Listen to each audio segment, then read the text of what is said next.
All right, let's switch back into sermon mode.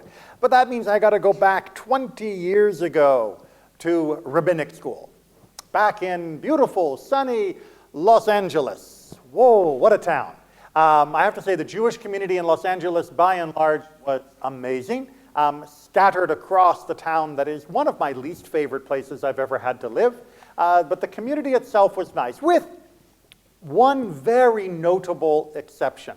This was back in the early 2000s, feeling old, but at that time, one of the most preeminent, famous, and celebrity-filled Jewish institutions, using the term loosely, was the Kabbalah Center.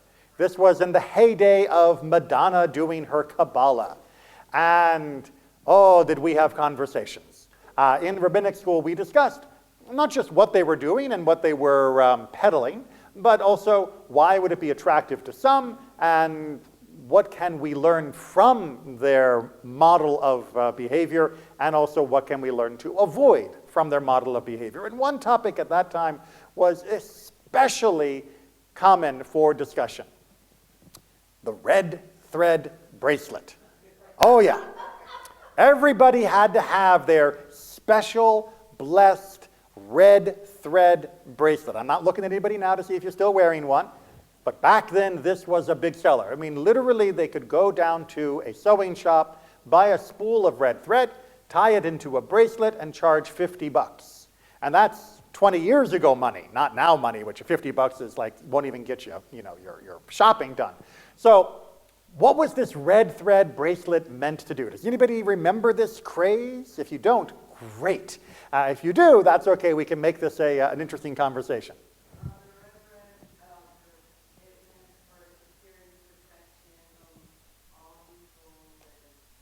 Oh, security, protection from all evil. No, not from all evil.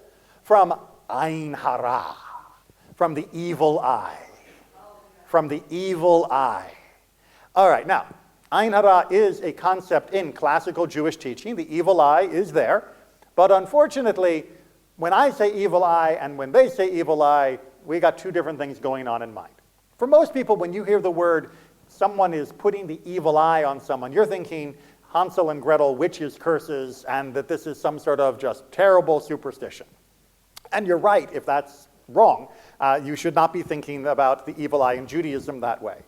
Instead, the evil eye in Judaism is predicated upon an idea in the ancient world, which was universal, that sight was not a passive activity. It took many, many thousands of years before we figured out that when we saw things, it was because light was bouncing off objects from a source and then hitting our eyes. The belief for most of antiquity in most parts of the world was your eyes sent out little feeler rays. They hit the object and then came back, almost like a bat sonar, but through your eyeballs. Yeah, people believed weird things before we got down to doing experiments. So, therefore, the idea that your gaze could be damaging made perfect sense. Right? If my eyes are always sending out their little emitting rays, then when I stare at you super hard, there's literally something coming out of me hitting your face. And I think we've all felt the power of someone's glare. Anybody here ever have a loved adult look at them with the death glare and realize, boy, have they gone too far? Right? We've all felt smacked by a look. Well, our ancestors and most of the ancient world believed this was a physical smack, not merely a psychological one. But when we look into the texts of classical Judaism of why the evil eye might work, it's not so simple as some people have magic eyes that they can look at you and cause damage. Instead, the evil eye was a response mechanism, almost a defense mechanism by other people. And the way to avoid it in classical Judaism had nothing to do with red threads. But of course, red threads are much easier to market and much easier to sell.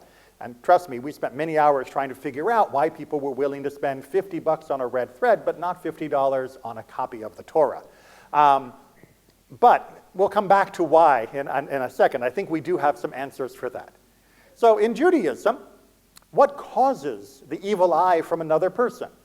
Well, essentially what the classic definition throughout the Talmud and rabbinic literature was if you are behaving like an arrogant, smug, sanctimonious, self-righteous jerk, other people are going to look at you badly.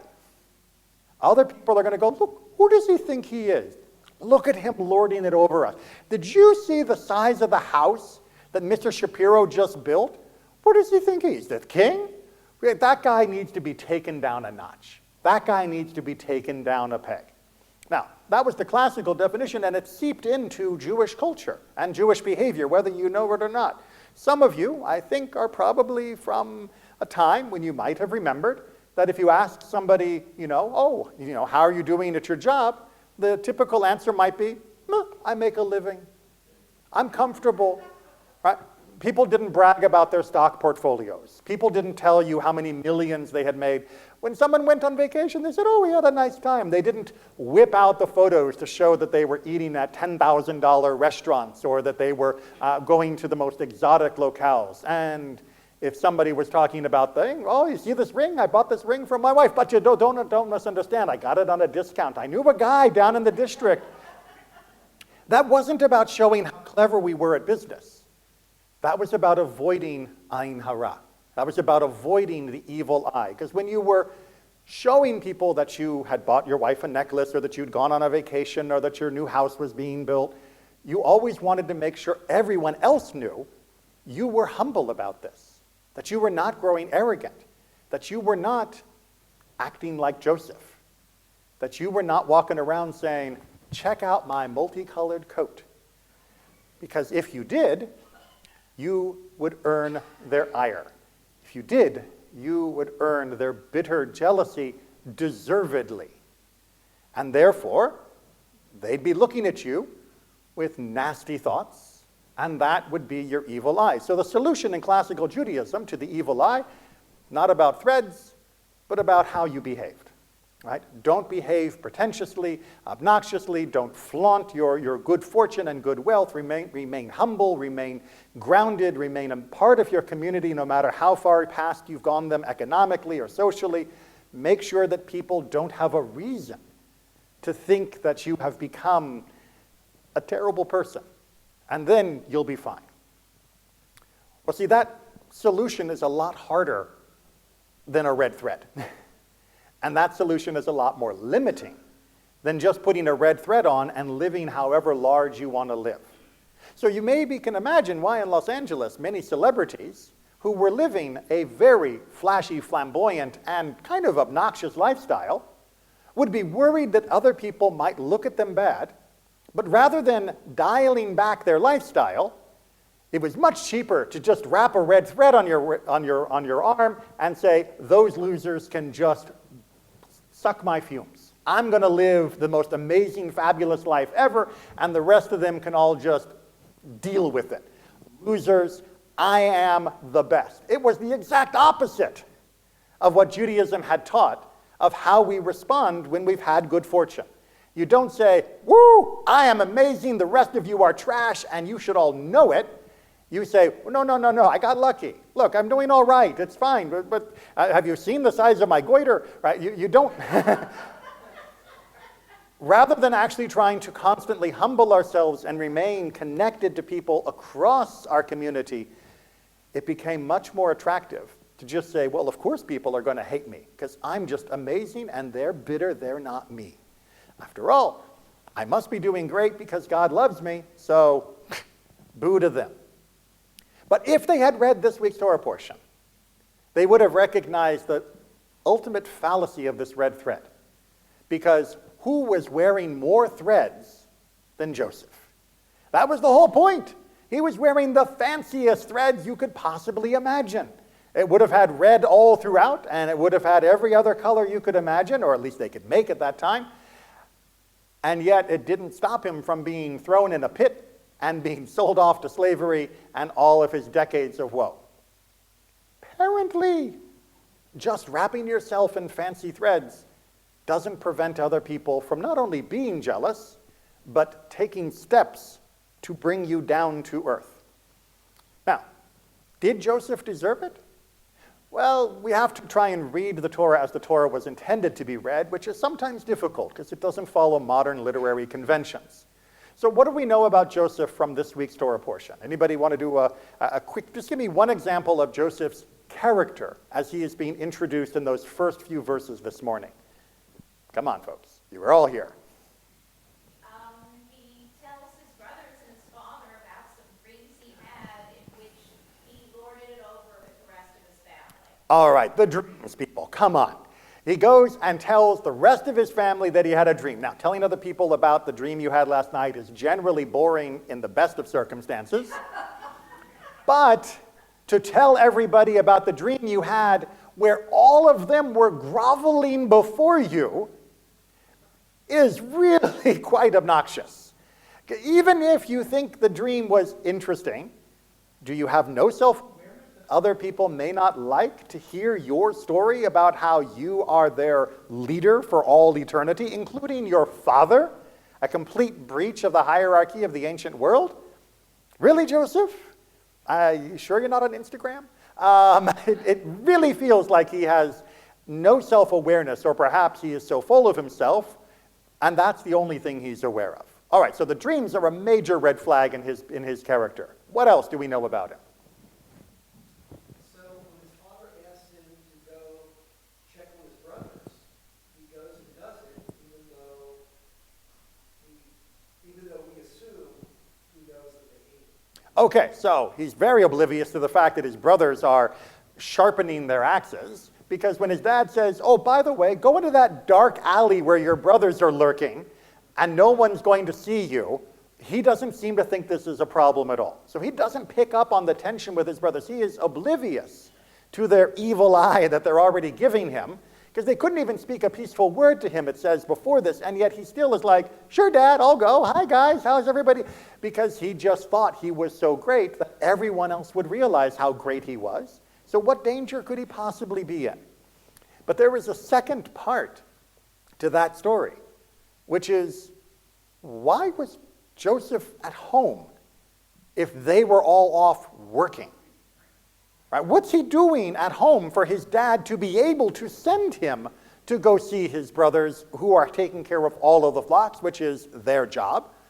He's 17. This is not like very little and very young in the ancient world. 17, you're on the threshold of full adulthood. You're going to be getting married quite soon.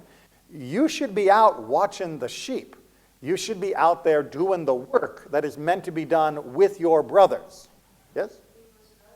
He was studying. Oh, the Midrash loves to pad this out and try to give us more to go for Joseph. But the Midrash equally points out that it wasn't just that he was studying, that he had deliberately exempted himself from the work, that indeed some of the interpretations of his coat of many colors that seem was that it was a long-sleeved coat.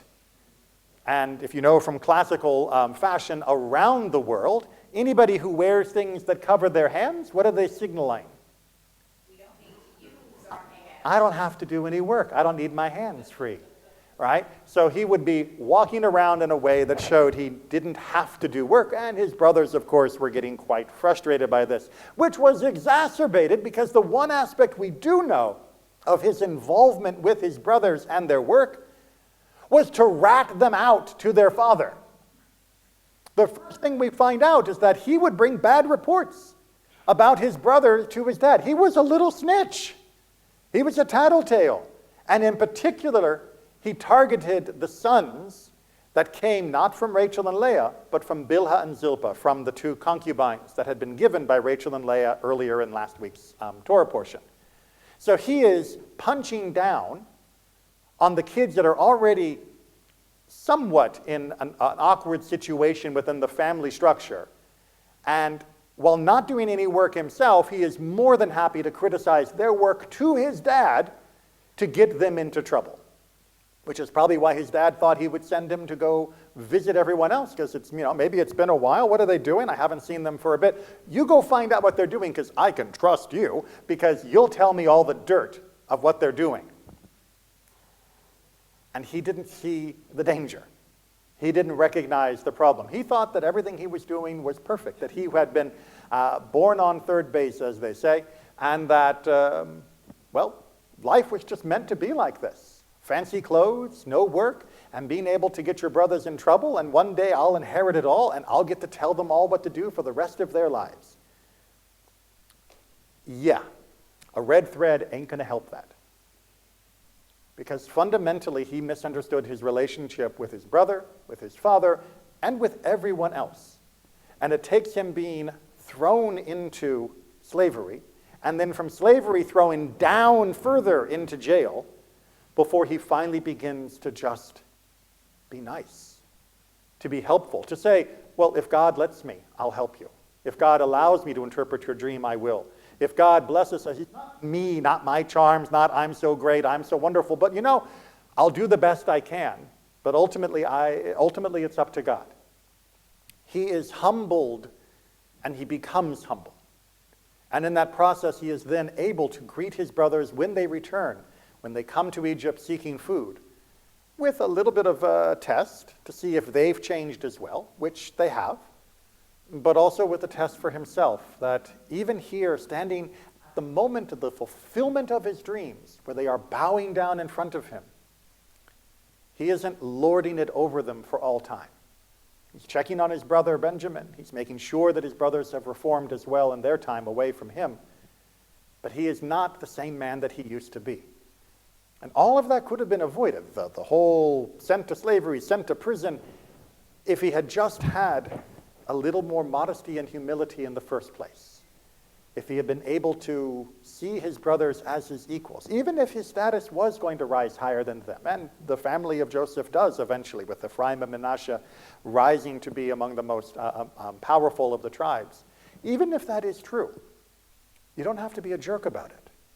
And if you are going to be a jerk about it, don't think that a superstitious thread around your wrist is going to protect you from the criticism that others will justly level against your behavior. If you want to be loved, if you want to be respected, that doesn't mean you should act like you're better than everyone else. It doesn't mean that you should try and be superior than everyone else. It doesn't mean you have to always be first place, winner, have more than everyone else, so that way they'll love and respect you. Instead, you have to be with them, equal with them in all ways. Doesn't mean you can't make a living, be comfortable. Doesn't mean you can't have a nice time or even find a good deal on that necklace. But it means that as you live your life, you're constantly aware of how your life meshes with the lives of those around you. And how you are not just lifting yourself over them, but are trying to lift together so that each of you and all of you will have the most fulfilling and best life together. Because ultimately, Joseph learns that all of his wealth and all of his status down in the land of Egypt, what he thought he would eventually attain when he was that 17-year-old brat, all of that means nothing without his family. All of that means nothing without the love that he had been denying between himself and his brothers. Which is why the final resolution, which will come over the next few chapters, is so powerful, so poignant, and so instructive for all of us. Shabbat Shalom.